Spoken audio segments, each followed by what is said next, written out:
मैकम sir, आइए। नमस्ते sir. नमस्ते। बैठ। Thank you sir. Aditya. Ji Aditya नाम से याद आ रहा है, अभी भारत का कोई साइंस का प्रोजेक्ट आदित्य L1 करके है क्या? सॉरी सर, मैं भी याद नहीं कर पा रहा। नहीं, आपका बैकग्राउंड साइंस रहा है तो हमने सोचा कि हो सकता है इंटरेस्ट हो आपका साइंस में। आपने जूलॉजी, बॉटनी और केमिस्ट्री में ग्रेजुएशन किया। जी सर। उसके बाद पॉलिटिकल साइंस में पीजी, जी सर। सेट नेट पीएचडी भी कर रहे हैं। जी सर। व्याख्याता हैं जी पॉलिटिकल साइंस। जी। पॉलिटिकल साइंस जब आप पढ़े हैं, व्याख्याता भी हैं, तो भारत की राजनीतिक जो परिदृश्य वर्तमान समय आप देख रहे होंगे, जैसे कुछ मैटर हुआ महाराष्ट्र में, है जी ना, जो इस तरीके का, जैसे जिस पार्टी के सिंबल पर जी जनप्रतिनिधि चुन के आ रहा है जी और बीच में वो अपना मंतव्य बदल देता है, किसी दूसरी पार्टी में एंटर कर जाता है, जी तो इस बात को आप सही मानते हैं या गलत मानते हैं? सर, मैं इस चीज़ को गलत मानता हूँ, क्योंकि जनता ने जो अपने वोट दिए हैं वो पर्टिकुलर, कई बार ऐसा होता है कि जनता मतलब जो वोटर्स होते हैं वो किसी पार्टी की बिल्कुल वोट मतलब परमानेंट वोट होते हैं, उनकी विचारधारा उनसे जुड़ी होती है। तो अगर वो लोग ही अपनी जीतने के बाद में किसी अन्य पार्टी में चले जाते हैं या दल में मिल जाते हैं, तो वो उन वोटर्स के भावना के साथ में खिलवाड़ होता है। आपने कहा कि जो वोटर होते हैं वो किसी पार्टी के परमानेंट वोटर। एक उदाहरण देता हूँ, 2019 के चुनाव के समय उड़ीसा विधानसभा का चुनाव भी साथ में हुआ। जी वहां से लोकसभा की ज्यादातर सीटें भारतीय जनता पार्टी ने जीती, जबकि विधानसभा की ज्यादातर सीटें बीजू जनता दल ने जीती। जी ठीक है, तो फिर एक ही वोटर, एक वोटिंग मशीन इधर लगी है उसमें वो मोदी जी के नाम पे वोट दे रहा है, और इधर जो वोटिंग मशीन लगी है उसमें नवीन पटनायक के नाम पे वोट दे रहा है। तो आप ये कैसे कह सकते हैं कि जो वोटर होता है वो किसी एक पार्टी का? एक पार्टी का नहीं, बट वहाँ पे जब चुनाव हुआ था वो अलग अलग मतलब वोटर्स को पता है कि ये चुनाव विधानसभा के लिए है और ये चुनाव लोकसभा के लिए। तो आज का वर्तमान समय का जो मतदाता है वो जागरूक है कि हम वोट कर रहे हैं, उससे क्या बनेंगे, सरकार किसकी बनेगी और कहाँ हमारा वोट स्टैंड करेगा। अभी समान नागरिक संहिता बहुत चर्चा है, क्या जानते हैं समान नागरिक संहिता? सर, समान नागरिक संहिता भारतीय संविधान में इसका उल्लेख किया गया है, और ये भारतीय संविधान के उल्लेख करने के बाद में वर्तमान समय की आवश्यकता है, जिसको लागू करने के लिए सरकार ने हाल ही में ये मतलब प्रयास किए हैं। और ये एक ऐसा कानून है जिसमें बिना किसी धर्म जाति के सब पे समान रूप से लागू होता है। अच्छा, अगर आप मान लीजिए पढ़ाई कर रहे हैं, तो उससे आप अगर बीए कर रहे हैं, एमए कर रहे हैं, जो भी है एकेडमिक बैकग्राउंड, तो उसमें पूछा जाता है कि अगर आप इस जाति के हो, इस धर्म के हो, तो आपके लिए ये क्लासेज हैं, या आप जॉब में जाते हो तो आपसे ये कहा जाता है क्या कि इस धर्म के हैं, इस जाति के हैं, तो आपके लिए ये जॉब है। तो सारी चीजें जब समान है, तो फिर अब इस समान नागरिक संहिता की जरूरत क्यों है? सर, इसका बड़ा कारण ये है कि वर्तमान समय के अंदर जो कुछ मुद्दे ऐसे हैं जिन पर कि अलग अलग धर्मों के अनुसार वहाँ का कानून चल रहा है। कौन से मुद्दे हैं ऐसे? जैसे कि विवाह है, तलाक है, और तो विवाह और तलाक व्यक्ति के व्यक्तिगत मैटर होते हैं, दो लोगों के बीच की बात होती है। अगर आप किसी से विवाह करना चाहते हो तो ये आप दोनों का सामंजस्य है ना, और अगर अलग होना चाहते हो तब भी ये आप दोनों का डिसीजन हो। तो आपको क्या लगता है कि इसमें सरकार का या कोर्ट का हस्तक्षेप होना चाहिए? सर, होना चाहिए, क्योंकि तलाक में कुछ धर्मों में ऐसी प्रथाएं हैं कि इसमें केवल पुरुष को ही अधिकार है तलाक देने का, महिलाओं का अधिकार नहीं है। तो उस कारण से जो लैंगिक न्याय की समानता की बात आती है वो चीज़ वहाँ के पीछे रह जाती है।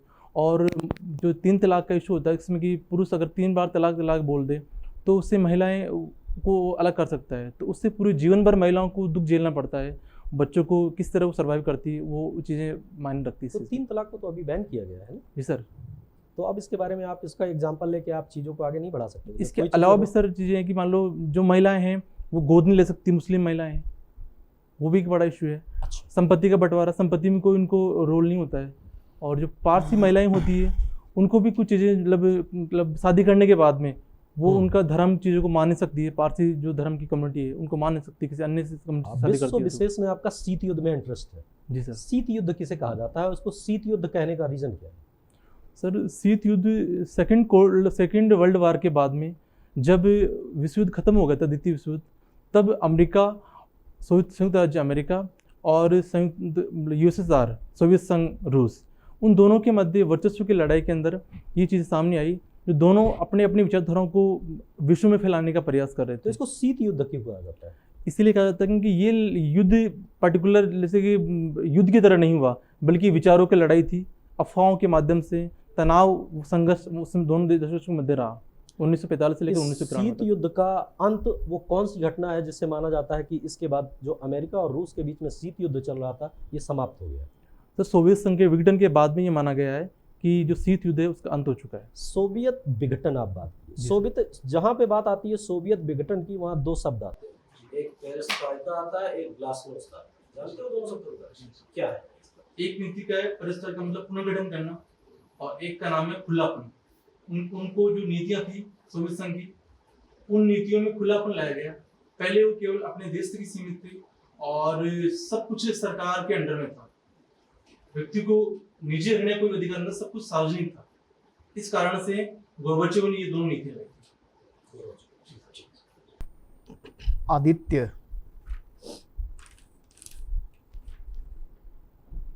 अभी जो बिपरजॉय आया था जी सर। और उसका काफ़ी प्रभाव भी हुआ था। जी सर। आप साइंस के हिसाब से बताइएगा कि यदि वर्तमान की जो पर्यावरण संबंधी स्थिति है और आगे मान लो कुछ और रहती है, तो आगे क्या प्रभाव हो सकते हैं? सर, वर्तमान समय के अंदर जो क्लाइमेट चेंज का इशू है, जिससे कि बहुत ज़्यादा ऐसी घटनाएं घट रही है, जो कि अनावृष्टि होना, अतिवृष्टि होना, टेम्परेचर बढ़ना, इस कारण से एक पहला इफेक्ट पड़ेगा कि हमारे समाज के अंदर जो खान पान है उसमें कुछ चेंज आएगा, फसल में कुछ कीटनाशक नए डेवलप हो जाएंगे, और जो हमारा मानसून का चक्र है वो मतलब चेंज हो जाएगा ये बड़े कारण से। अच्छा, आप राजनीति विज्ञान के स्टूडेंट और आपका दृष्टिकोण साइंस का है और आप काम कर रहे हो राजनीति विज्ञान में।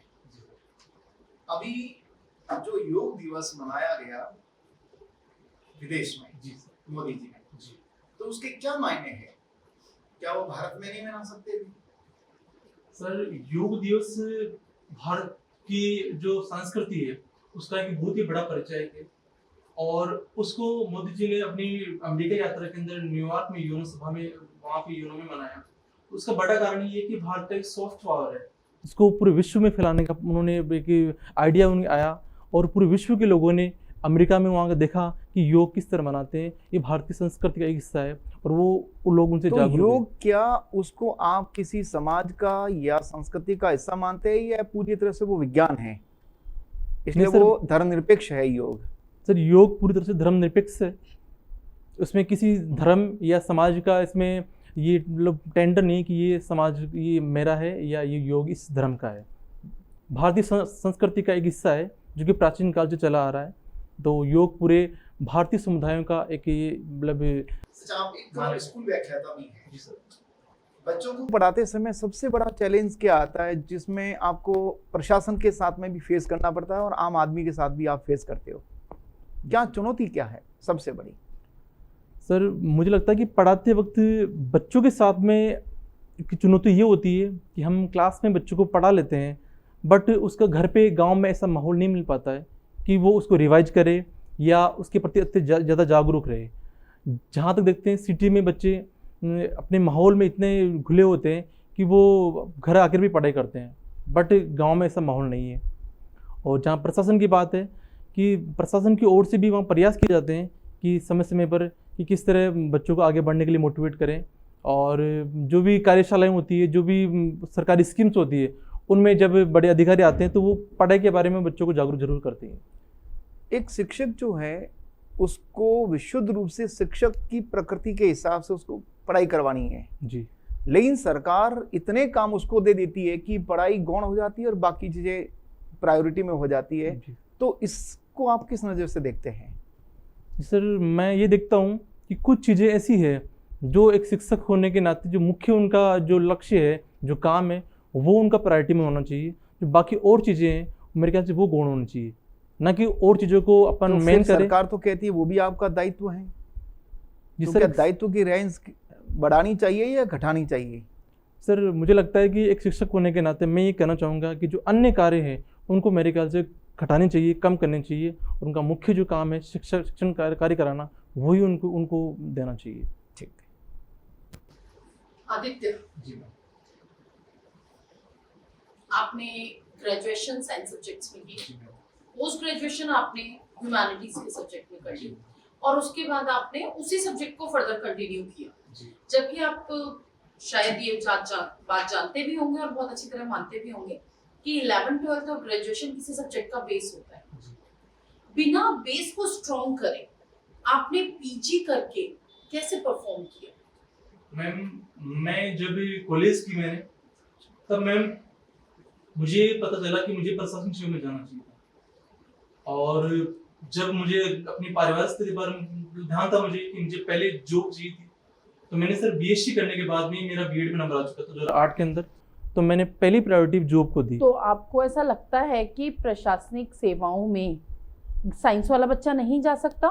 नहीं मैम, जा सकता है, बट आप मुझे तो रीजन बताइए, आपका बेस इतना साइंस का होने के बाद भी आपने क्यों उसको चेंज किया सब्जेक्ट को और एक अदर सब्जेक्ट लेकर आपने अपना फ्यूचर प्रोसीड किया?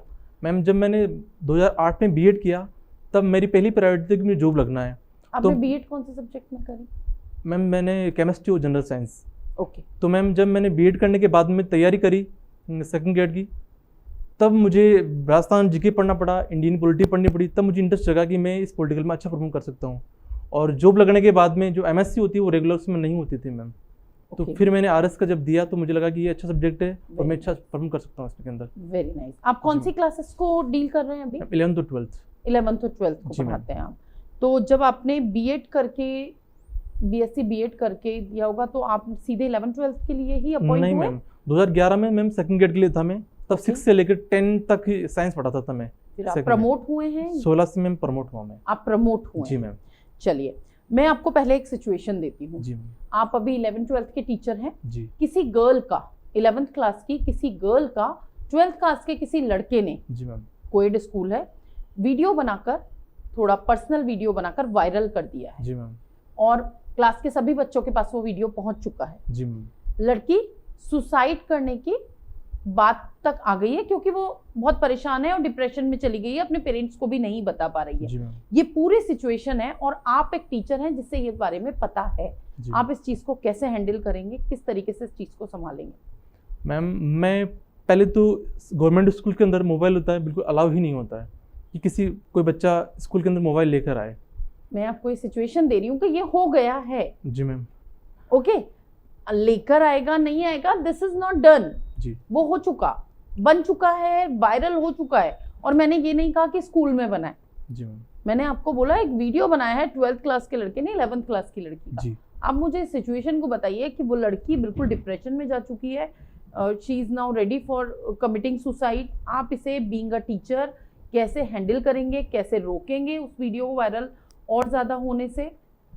मैं पहले तो ये करूँगा कि उस बच्ची को कन्विंस करूँगा, मेरे साथ में जो फीमेल टीचर होगी उनको मैं, जो उनकी मेरी अच्छी कलीग है और वो जो उनको अच्छी तरह हैंडल कर सके बच्ची को, उनको साथ लूँगा और बच्ची से बात करूँगा कि बेटा जो कुछ हो चुका है कोई बात नहीं, हम उसको रोकने का प्रयास करेंगे। सुसाइड करना किसी भी समस्या का हल नहीं है। दूसरा, तुरंत ही मैं जिन बच्चों के पास में भी ये वीडियो वायरल हुआ है उन सब बच्चों से मैं पहले मोबाइल लेके उनको डिलीट करवाऊँगा, उनके घर पर जाकर बात करूँगा और जितने भी बच्चों के पेरेंट्स है उन सबसे बात करूँगा कि इन बच्चों के पास में एक बच्ची का एक वीडियो है जो कि मोबाइल के अंदर है, उसको तुरंत डिलीट कर दी जाए। और ये अपने स्कूल की गांव की बच्ची है जिसका भविष्य खराब होने की संभावना है, तुरंत ही मैं डील करूँगा और वो बच्चे को मतलब बोलूँगा कि ये वीडियो आपने किस किस को भेजा है, इन बच्चों के अलावा भी किसी को भेजा है तो मुझे उनका नाम बताओ। और तुरंत ही मैं पुलिस के लिए भी इन्फॉर्म करूँगा कि ये वीडियो है। अगर ये वायरल सिचुएशन उसका। आपके सामने बीइंग दैट पर्टिकुलर एरिया के एसडीएम की तरह आती जी मैम। कि आप किसी एक स्कूल में ये घटना हो गई है जी। और लड़की ने सुसाइड कर ली है जी। और अब आप वहाँ के एसडीएम हैं, जी मैम। अब आपको एक्शन लेना है, बताइए आप क्या लेंगे? जी मैम, मैं पहले तो मोबाइल से उस विद्यालय की जो कोई प्रिंसिपल है उनसे मैं कन्विंस करूँगा कि ये वीडियो कौन से बच्चे ने बनाया है, किस बच्चे ने किसको भेजा है, किसको वायरल किया है, किस बच्चे सुसाइड हुआ है। और तुरंत ही मैं उस गांव के अंदर, उस क्षेत्र में पुलिस भेजूंगा पहले तो, कि वहाँ पे और कोई इशू नहीं बने ज़्यादा, और उस बच्चे के खिलाफ भी तुरंत ही कार्रवाई किस एरिया से बिलोंग करते हैं आप? जी मैम, दूदू तहसील से बिलोंग करता हूँ, जयपुर जिले से। जयपुर जिले से। दूदू तहसील, हाँ। अगर आपके यहाँ पर कोई बड़ा अधिकारी जी मैम। बाहर से, राजस्थान के बाहर से घूमने आते हैं, जी मैम। आप उन्हें क्या दर्शनीय स्थल दिखाने की लिस्ट मतलब पूरी देंगे, क्या क्या दर्शनीय स्थल आप दिखाना चाहेंगे उनको? जी मैम मैं पहले दिखाना चाहूँगा धार्मिक स्थल, जहाँ भी जयपुर के धार्मिक स्थल है उनको दिखाना चाहूँगा मैं, कि गोविंद देव जी का मंदिर है। और आप ये जानने की कोशिश नहीं करेंगे कि वो धार्मिक स्थलों में रुचि रखते हैं या नहीं रखते हैं, जी मैम पहले मैं उनका या इंटरेस्ट वो जानूंगा। किस धर्म के हैं? जी मैम पहले मैं उनका इंटरेस्ट जानूंगा कि सर आपको किस किस जगह कौन कौन चीज़ें आपको अच्छी लगती है, चाहे अच्छा वो चलिए, एडवेंचर के रूप में हो। मुझे ये बताइए, जंतर मंतर जी मैम। किस दृष्टिकोण से जी एक बहुत ही अच्छा देखने योग्य स्थान है? जी मैम पहले तो ये ज्योतिष के क्षेत्र से देखे अपन, फिर साइंटिफिक तरीके से देखे, और फिर एक ही पर्यटन की दृष्टि से देखे, तो काफ़ी देखने लायक जगह है वो। देखने लायक जी जगह। मैम। पूरे राजस्थान में ऐसी कौन सी जगह है जो आपको सबसे अच्छी लगती है दर्शनीय स्थलों में? जी मैम मुझे सबसे अच्छी जगह लगती है वो आमेर का किला मैम। ओके, हाँ, अगर हम अपने जयपुर क्षेत्र की बात करें जी मैम। या उसके आसपास की बात करें तो हमें कौन सी जनजाति देखने को मिलती है बहुल्यता में? मैम जयपुर के आसपास में मीणा जनजाति बाहुल्य में है। मीना जनजातियों का नृत्य कौन सा है? मैम पर्टिकुलर नृत्य का नाम पोशाक मुझे के याद बारे नहीं। में बताएंगे। कॉस्ट्यूम? मैम कॉस्ट्यूम पीली लुगड़ी के नाम से है, पीली लुगड़ी और जो नीचे घाघरा पहनती है वो। चलिए, वेरी गुड। आदित्य जी, जी। भारत विशेष में स्वतंत्र भारत की राजनीति में आपका विशेष इंटरेस्ट है जी सर। है ना?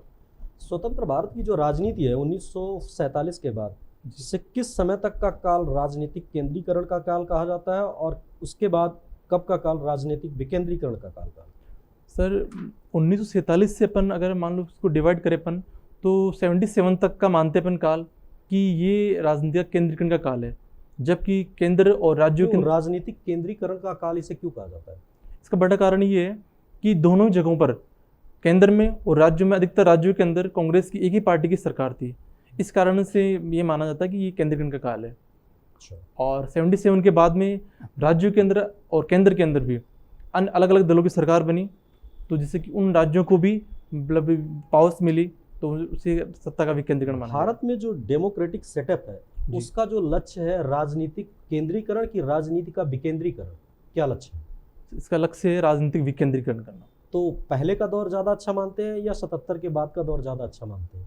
सर मैं बाद का जो दौर ज़्यादा अच्छा मानता हूँ, क्योंकि उसमें बहुत सारे लोगों को राजनीतिक प्रतिनिधित्व मिला, अच्छा। जिसमें कि वो लोकतंत्र है उसका प्रभाव गांव-गांव तक पहुंचा।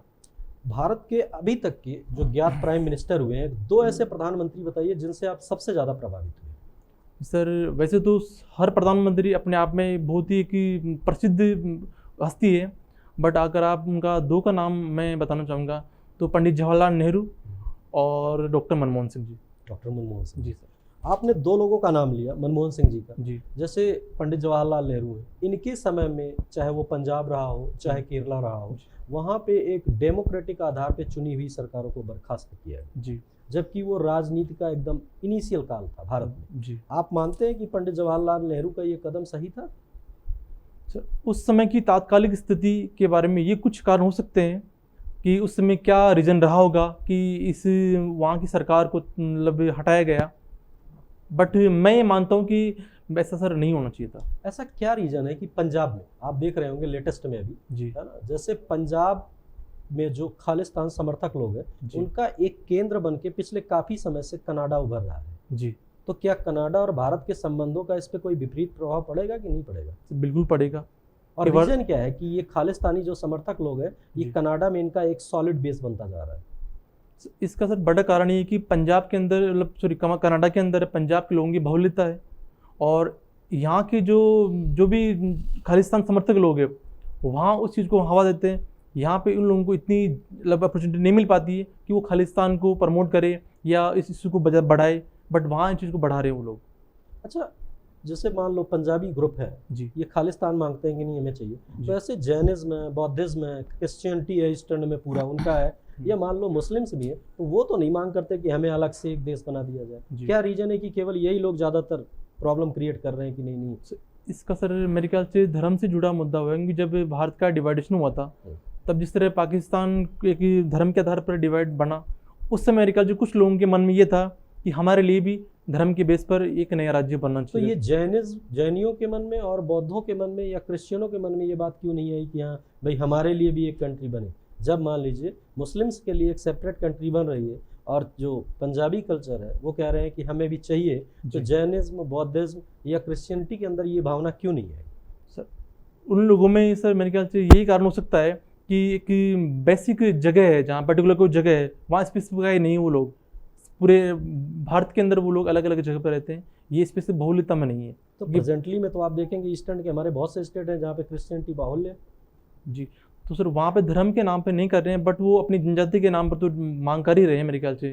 नॉर्थ ईस्ट के अंदर जितने भी राज्य हैं वहाँ पे चल ही रही चीज़ें इस अलग होने की। आपकी हॉबी है प्रेरक कहानियाँ पढ़ना, जी सर। ठीक है। मान लीजिए मैं आपसे एक सिचुएशन दे रहा हूँ, जी आप गवर्नमेंट टीचर, जी आपके यहाँ के ज़्यादातर टीचर जो होंगे, हो सकता है आपके यहाँ ना हो, लेकिन प्रोबेबिलिटी आप देखेंगे तो यही होगा जी। कि उनके बच्चे प्राइवेट स्कूल में जाते हैं। जी अभी स्कूल चलो अभियान चल रहा होगा, जी ठीक है, तो आप जाते होंगे गांव-गांव में कि बच्चों को प्रोत्साहित करते हैं कि भाई आप आइए स्कूल में। जी एक ऐसा टीचर जिसके बच्चे प्राइवेट स्कूल में जा रहे हैं, वो माँ बाप को कैसे कन्विंस करेगा कि आप सरकारी स्कूल में भेजो पढ़ने जी। के लिए? इसका मैं बोलना चाहूँगा कि जो बच्चे हैं उनको अगर अच्छी क्वालिटी की एजुकेशन मिलेगी तो आप अपने बच्चे को अच्छी क्वालिटी का एजुकेशन अपने स्कूल में नहीं दे पा रहे? दे सकते हैं, क्यों नहीं देते सर, तो जरूर देते फिर हैं। ये प्राइवेट स्कूल में मैंने कहा कि एक वो टीचर्स का ग्रुप जिनके बच्चे प्राइवेट स्कूल में जा रहे हैं, वो क्या कह के आम जनता के बच्चों को कन्विंस करेंगे कि आप इनको हमारे सरकारी स्कूल में भेजिए? जी सर, मैं पहले तो ये बताना चाहूँगा कि जितने भी अगर टीचर्स है उस गांव के लोग रहते हैं, वहीं रहते हैं या कि अदर जगह रहते हैं, तो जो गवर्नमेंट स्कूल है वो मेरे ख्याल से कन्विंस के रूप में सब जगह अवेलेबल नहीं है जहाँ वो रहते हैं। अगर दूरी के अंदर होती है तो सब चाहते हैं कि बच्चे को अपने नज़दीकी प्राइवेट स्कूल में डालें, दूर होती है तो लाने जाने की समस्या होती है। दूसरी बात एजुकेशन क्वालिटी की है, तो मैं उन टीचर्स को बताना मतलब कहूँगा मैं कि अपने बच्चों को आप पहले अपने सरकारी स्कूल में डालिए, फिर अपन और गांव के लोगों को भी बोल सकते हैं कि हमारे बच्चे भी स्कूल में पढ़ रहे हैं तो आप भी अपने बच्चों को सरकारी स्कूल में डालो, क्योंकि सरकारी स्कूल्स में टीचर्स पढ़ाने वाले काफ़ी अच्छी क्वालिटी के होते हैं, सरकार की सुविधाएं काफ़ी अच्छी होती है और काफ़ी इस पर राशि खर्च होती है सरकारी जब शिक्षा संस्थान में। कोई गवर्नमेंट टीचर अपने बच्चे को प्राइवेट स्कूल में डालता है तो क्या नैतिकता और अनैतिकता जैसी कोई द्वंद्व उसके मन में होता है कि नहीं होता? सर मेरे ख्याल से कई बार हर लोग चाहते हैं कि मैं अपने बच्चों को अच्छी एजुकेशन दे पाऊँ, तो इस कारण से वो लोग एफोर्ड कर पाते हैं प्राइवेट स्कूल की फ़ीस को, इसीलिए वहाँ प्राइवेट स्कूल में डालते हैं, तो नैतिकता वहाँ से पीछे रह जाती है मेरे ख्याल से। आप एक ऐसी कोई प्रेरक बात कहिए कि जिससे हम अपने बच्चे को आपके स्कूल में भेज सके पढ़ने के लिए। सर हमारे स्कूल की सर क्वालिटी काफ़ी अच्छी है और हर समय बच्चों का ध्यान रखा जाता है, हर पीरियड में क्लास चलती है। एग्जाम्पल के द्वारा बताइए, ऐसे तो सारे टीचर कहते हैं कि हमारे यहाँ, सर एग्जाम सर जिससे मैं प्रभावित हो जाऊँ। आप कोई एग्जाम्पल दीजिए। ऐसे तो सारे टीचर आते हैं कहते हैं कि हमारे स्कूल की सर quality हमारे बहुत स्कूल का जो रिजल्ट है वो बता सकते हैं कि रिजल्ट 100% है और क्वालिटी में 80 अबव रिजल्ट है, वो भी इसका एक एग्जाम्पल है कि अच्छी वहाँ पे एजुकेशन मिलती है। है। ठीक है, thank you. Aditya ji thank you sir. बैठिए। आदित्य जी, आप टीचर हो, 2-3 पॉइंट ऐसे हैं जहाँ पे आप हकलाने लगे, जी सर। है ना? समझ आई बात? जैसे अभी मैंने पूछा लास्ट वाला, हाँ ठीक है, सर। मैम ने पूछा, सर ने पूछे सवाल, आपको उसको सही ठहराना है और सही ऐसे ठहराना है जो आप ठहराते हुए भी आपको समझ में आ रहा है कि आप गलत कर रहे हैं। आपका बच्चा अगर प्राइवेट स्कूल में पढ़ने जा रहा है और आप जाके कह रहे हो कि भाई हमारे सरकारी स्कूल में भेजो, तो आप नैतिक बल से नहीं कह सकते, ये तय बात है। जी सर। आप भले सही बात है या गलत सही है ना, आपको इसको सही ठहराना है, क्योंकि जी। आप गवर्नमेंट टीचर हो, आपको सैलरी मिलती है, आपको पता है ना, उन्हीं गरीब बच्चों के दम पे आपका बच्चा सरकार प्राइवेट स्कूल में जाता है, महंगे जी स्कूल में सर। पढ़ने, है ना? सबसे महत्वपूर्ण बात ये, समान नागरिक संहिता का जो पहला सवाल मैंने आपसे किया था, उसमें आपको, चूंकि आप पॉलिटिकल साइंस के हो, तो आपको टू द पॉइंट बोलना चाहिए था कि आर्टिकल 44 ये समान नागरिक, तो थोड़ा ज़्यादा इम्पैक्ट पड़ता है। ठीक है सर, मुझे लगा कि मैंने हिंट दिया था, आप पूछोगे भाई कौन सी आर्टिकल में, इसलिए मैंने बताया नहीं, नहीं। आप हिंट देंगे और हम समझेंगे। हाँ मैंने ये चीज़ नहीं तो हम क्यों समझे, हम तो आपसे उगलवाना चाह रहे हैं ना। आपको जैसे ही मौका मिले ना, आपके अंदर जितनी भी अच्छी चीज़ें हैं उसको बोल दो, पता नहीं मौका सामने वाला दोबारा दे या ना दे, है ना? ये चीज़ रखना है, तो ये चीज़ तो आपको ना। दूसरी बात ये है कि थोड़ा सा जैसे आपको सोचने लगते हो तो बीच में आई कांटेक्ट आप ब्रेक करते हो, है ना? इससे बच के रहना है। साइंस वाला जवाब जो मैम ने कहा था वो आपने बहुत अच्छा दिया, है ना? बहुत अच्छा जवाब दिया। थोड़ा सा फेस पे स्माइल रखिए, जितने भी हमारे यहाँ टीचर और प्रिंसिपल आते हैं वो थोड़ा सा उनके पर्सनालिटी में रहता है ये चीज़ें, आप भी उसके अपवाद नहीं हो, थोड़ा सा स्माइल फेस रखिए, है ना? और थोड़ा सीधे बैठने का प्रयास करिएगा, पैर आराम से, बैक स्ट्रेट करिए हाँ। प्रॉपर और पैर आगे करिए। आप सर्विस में कब आए थे? 2011 में। 2011 में। हाँ सर। 11 से 16 तक 16 तक आप सेकंड सेकंड ग्रेड में रहे, जी। उसके बाद में आप 16 से फर्स्ट ग्रेड। फर्स्ट ग्रेड, मतलब प्रमोशन आपका हो गया जी, था, जी। है ना? आप पैर पास करिए नीचे से थोड़े। जब सर ने क्वेश्चन किया था आपको जो अभी मॉरलिटी का ठीक ठीक जो मॉरलिटी से संबंधित था, बच्चा अध्यापक से व्यवहार से सीखता है, उसके करणीय कार्यों से सीखता है, ना कि कथन से सीखता है। जी जी उसको आप यदि थोड़ा और खुल करके करते हैं ना तो आपका जो सत्यनिष्ठा चीज है वो निकल करके आती। लेकिन आप तो लेफ्ट राइट की बातें कर रहे थे, इसको थोड़ा सा कंट्रोल करना है। जी सर। है ना। और यूसीसी का जो मामला था अभी, तो आपने उसको बिल्कुल सही ठहराने की कोशिश की और आर्टिकल्स का भी आप उल्लेख करते तो ज़्यादा बेस्ट रहता। और अब तक क्यों नहीं हो पाया और अब क्यों जरूरी है, इन दोनों पॉइंटों को आप और विस्तार कर सकते थे। ठीक है क्यों नहीं हो पाया सर। वो आप सोच लेना, जी सर। और क्यों हो रहा है वो सोच लेना। जी। दो प्रधानमंत्री बोले तो सर ने तो ठीक है थोड़ा बैलेंस रखा, नहीं तो मैं पूछा इंदिरा गांधी पसंद क्यों नहीं है भाई, जबकि उसने तो बहुत अच्छे काम किए हैं। जी। है ना। तो जिसको पसंद कर रहे उसके काम भी पता हो। फिर नेहरू जी का नाम लिया तो सर ने तुरंत आपको क्रॉस क्वेश्चन किया, फिर वापस आप बैक आए, नहीं यार वो तो गलत निर्णय था। और एक तरफ लिखते हैं कि प्रेरक कहानियां हैं। जी। तो व्यवहार जब आप तर्क संगत के साथ में सत्यनिष्ठ भी हो और व्यवहारिक भी लगे, कहने का मतलब ये होता है ना। डेट आ गई है क्या आपके इंटरव्यू की? 11। अरे वाह, अभी तो टाइम है, आप चाहें तो एक बार। हाँ, एक आध बार आप और आइए, है ना। एक आध बार थोड़ा आइए। सर हल्का सा आप ऐसे टेढ़ा कर लेते हो उसको, सीधा इधर की तरफ झुक जाता है। हाँ आप इधर इधर करिए। करिए थोड़ा सा। हाँ बस अब और करंट के थोड़ा सा पेपर्स है ना, जो अभी G20 हुआ या अभी ये कनाडा वाला मुद्दा चर्चित चल रहा है, ठीक है, इनके बारे में थोड़ा सा और ये अभी ये महाराष्ट्र में नैतिकता पे सवाल हो सकता है कि अगर राजस्थान में ऐसी सिचुएशन बनती है